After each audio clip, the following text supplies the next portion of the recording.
حضرت موسیٰ علیہ السلام حضرت موسیٰ علیہ السلام فرعون کے زمانے میں پیدا ہوئے۔ فرعون مصر کا بادشاہ تھا۔ اس نے خدائی کا دعویٰ کیا تھا۔ مصر میں اس وقت حضرت یعقوب علیہ السلام کی اولاد آباد، اسے بنی اسرائیل کہا جاتا تھا۔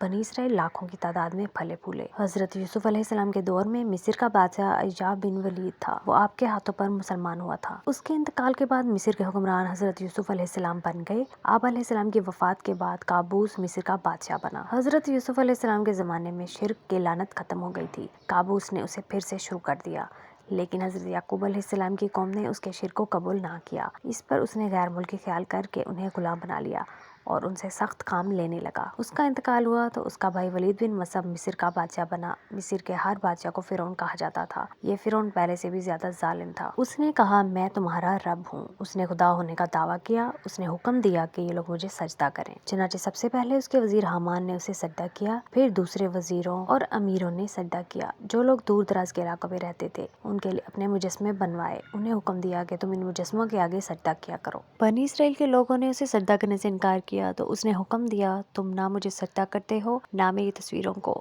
میں تمہیں عذاب دوں گا۔ اس پر بنی اسرائیل کے لوگوں نے کہا فرعون کا عذاب ہلکا ہے، خدا کا عذاب ابدی ہے۔ بہتر یہ ہے کہ فرعون کے عذاب پر صبر کرو اور اسے سجدہ نہ کرو۔ یہ بات تمام بنی اسرائیل نے مان لی اور فرعون کو یہ بھی بتا دیا کہ ہم ہرگز تجھے یا تیری مورتی کو سجدہ نہیں کریں گے۔ فرعون نے ان پر ظلم کی انتہا کر دی۔ ایسے میں اس نے ایک خواب دیکھا۔ اس نے خواب کی تعبیر پوچھی تو اسے بتایا گیا بنی اسرائیل میں ایک لڑکا پیدا ہوگا، وہ تیری حکومت کو ختم کر دے گا۔ فرعون نے یہ تعبیر سن کر اپنے سپاہیوں کو حکم دیا بنی اسرائیل کے جس گھر میں لڑکا پیدا ہو اسے قتل کر دیا جائے، البتہ لڑکیوں کو قتل نہ کیا جائے۔ اس طرح پیدا ہونے والے ہزارے لڑکوں کو قتل کر دیا گیا۔ انہی حالات میں حضرت موسیٰ علیہ السلام پیدا ہو گئے۔ فرعون کچھ بھی نہ کر سکا۔ ادھر نجومیوں نے اسے اطلاع دے دی کہ وہ بچہ پیدا ہو چکا ہے۔ اب ماں کو فکر ہوئی کہ آخر یہ بچہ ہے، آواز تو نکالے گا، اور فرعون کے پیادے گھر گھر تلاشی لیتے رہے، اس کی آواز سن لیں گے تو اسے قتل کر دیں گے۔ اس وقت اللہ تعالیٰ نے حضرت موسیٰ علیہ السلام کی والدہ کے دل میں یہ بات ڈال دی کہ اس بچے کو دریا میں ڈال دیں۔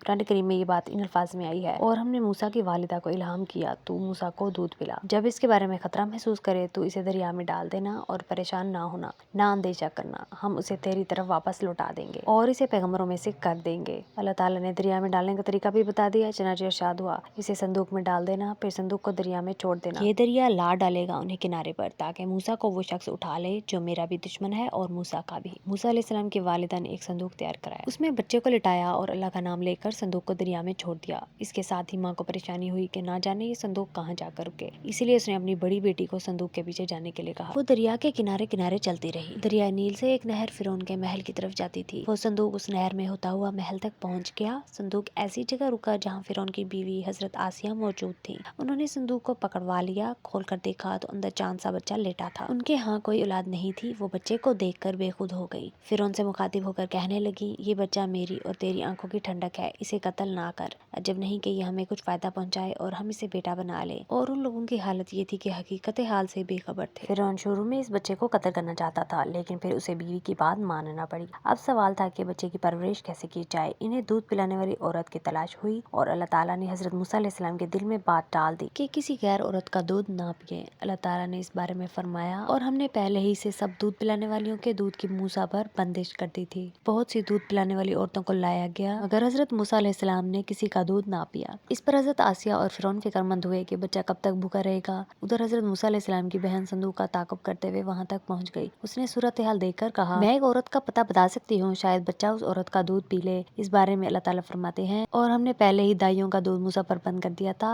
اس پر اس کی بہن بولی میں تمہیں ایک ایسے گھرانے کا پتہ بتا سکتی ہوں جو تمہارے لیے اس کی پرورش کر دے اور وہ اس کے خیر خواہ بھی ہوں۔ حضرت موسیٰ علیہ السلام کی بہن سے کہا گیا ٹھیک ہے، تم اس عورت کو بلا کر لے آؤ۔ آپ کی ہمشیرہ گئیں اور والدہ کو لے آئیں۔ والدہ نے جو ہی آپ کو گود میں لیا آپ دودھ پینے لگے۔ فرعون نے آپ کی والدہ کے لیے ایک اشرفی روزانہ مقرر کر دی اور کہنے لگا بچے کو یہی دائی دودھ پلائے گی۔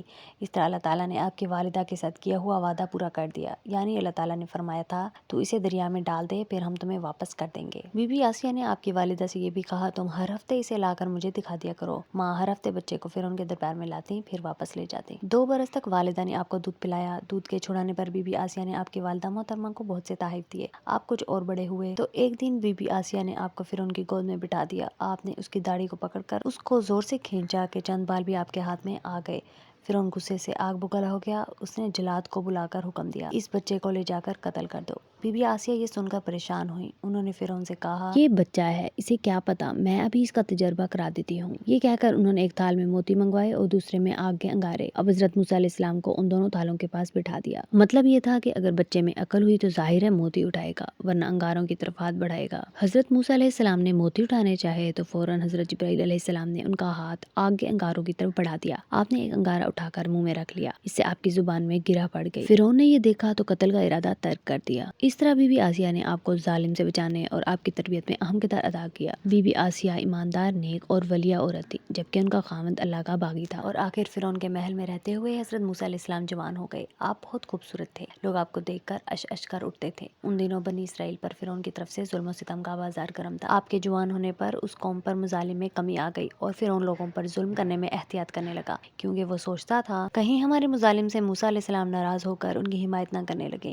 حضرت موسیٰ علیہ السلام کسی پر ظلم ہوتے دیکھنا پسند نہیں کرتے تھے. آپ کے اس دور کے بارے میں اللہ تعالیٰ فرماتے ہیں, اور جب موسیٰ اپنی جوانی کو پہنچے اور شباب کے کمال کو پہنچ گئے تو ہم نے انہیں صحیح فہم اور علم عطا کیا, اور ہم نیک چلن اختیار کرنے والوں کو ایسا ہی صلہ دیا کرتے ہیں. پھر ایک دن ایسا ہوا کہ حضرت موسیٰ علیہ السلام شہر کا گشت لگا رہے تھے. آپ کی عادت تھی کسی پر ظلم ہوتا دیکھتے تو ظالم کا ہاتھ روک لیتے تھے. گشت کے دوران آپ نے دیکھا کہ ایک فرعونی کسی اسرائیلی سے لڑ رہا ہے. وہ اسے بری طرح مار رہا تھا اور گھسیٹ رہا تھا. آپ نے یہ منظر دیکھا تو رک گئے. ادھر اسرائیلی پر آپ کی نظر پڑی تو پکار اٹھا, اے موسیٰ میری مدد کیجیے. ایک تو وہ بیچارہ مظلوم تھا, دوسرا تھا بھی اسرائیلی. آپ یہ برداشت نہ کر سکے, آگے بڑھ کر قبطی کو روکا, اسے سمجھانے کی کوشش کی. قبطی ظلم سے باز نہ آیا. جب آپ سمجھاتے سمجھاتے تھک گئے اور اس نے آپ کے سمجھانے کا کوئی اثر نہ لیا تو آپ کو غصہ آ گیا. آپ نے غصے کی حالت میں ایک مکہ اسے دے مارا. وہ اس مکے کی تکلیف برداشت نہ کر سکا اور مر گیا. آپ کی نیت اسے جان سے مار ڈالنے کی نہیں تھی, اتفاقیہ حادثہ پیش آ گیا تھا. اس پر آپ کو بہت افسوس ہوا. آپ نے اللہ تعالیٰ سے اپنے اس فعل کی معافی مانگی. قبطی کے قتل کی خبر پورے مصر میں پھیل گئی. کسی کو یہ پتا نہیں تھا کہ اسے مارا کس نے ہے. آخر قبطی کے عزیز رشتہ دار فریاد لے کر فرعون کے پاس گئے. اس نے کہا, جب تک قاتل کا پتہ نہ چل جائے میں کچھ نہیں کر سکتا, لہٰذا تم لوگ پتہ چلا کر مجھے بتاؤ تاکہ میں مجرم کو سزا دے سکوں. دوسرے دن حضرت موسیٰ علیہ السلام پھر گشت پر تھے. وہی اسرائیلی کسی دوسرے قبطی سے جھگڑتا نظر آیا. اس نے حضرت موسیٰ علیہ السلام کو دیکھا تو کل کی طرح پھر مدد کے لیے پکار اٹھا.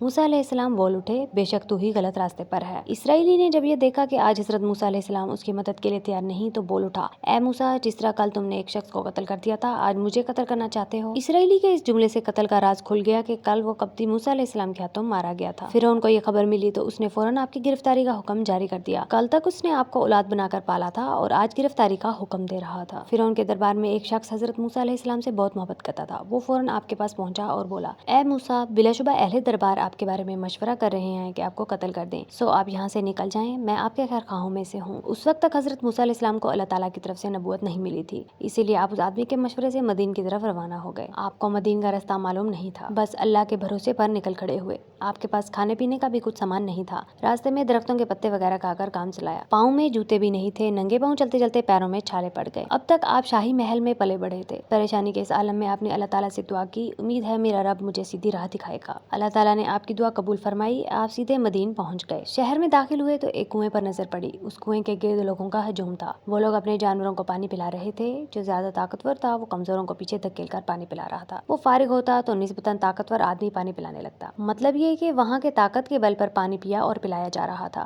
کمزور پیچھے رہ جاتا تھا. اس سے آپ نے اندازہ لگایا کہ ان لوگوں میں انصاف نہیں ہے, نہ ان میں ہمدردی اور اثار کا جذبہ ہے. ایسے میں آپ کی نظر دو لڑکیوں پر پڑی. وہ اپنی بکریاں لیے ایک طرف کھڑی تھی, گویا وہ بھی اپنی بکریوں کو پانی پلانے کے لیے آئی تھیں اور طاقتور لوگوں کے فارغ ہونے کا انتظار کر رہی تھی. موسیٰ علیہ السلام سے لڑکیوں کی حالت دیکھی نہ گئی. آپ کا دل بھر آیا. آپ ان کی طرف بڑھے اور ان سے پوچھا, تم یہاں کیسے کھڑی ہو؟ ان میں سے ایک نے کہا, جب تک یہ لوگ فارغ نہیں ہو جاتے ہم اپنی بکریوں کو پانی نہیں پلا سکتے, اور ہمارے والد بوڑھے ہیں. مطلب یہ تھا کہ والد یہ کام نہیں کر سکتے, اس لیے ہمیں آنا پڑتا ہے, اور یہاں طاقتور کا راج ہے. یہ بات سن کر حضرت موسیٰ علیہ السلام جوش میں آ گئے. آپ نے سوچا, میری موجودگی میں یہ کمزور لڑکیاں ہمدردی سے کیوں محروم رہیں. یہ سوچتے ہی آپ جوش میں آگے بڑھے اور مجمع کو چیرتے چلے گئے. آپ ان سب کے لیے اجنبی تھے. انہیں بہت تعجب ہوا کہ یہ شخص کیا کر رہا ہے. دوسری طرف حضرت موسیٰ علیہ السلام تھے بھی بہت طاقتور, جسم کے مالک اور بارعب بھی. وہ لوگ سہم گئے. آپ آگے بڑھے اور کنویں سے ڈول اوپر کھینچ لیا. وہ ڈول کئی آدمی مل کر کھینچتے تھے. موسیٰ علیہ السلام نے تنہا ہی بہت آسانی سے کھینچ لیا. یہ دیکھ کر وہ لوگ کہنے لگے, یہ آدمی ہے یا جن. اب آپ نے ان لڑکیوں کی بکریوں کو پانی پلایا, پھر خود ایک درخت کے سائے میں بیٹھ گئے اور یوں دعا کرنے لگے, اے میرے پروردگار, جو بھی قسمت ہو تو وہ بھیج دے, میں اس کا حاجت مند ہوں.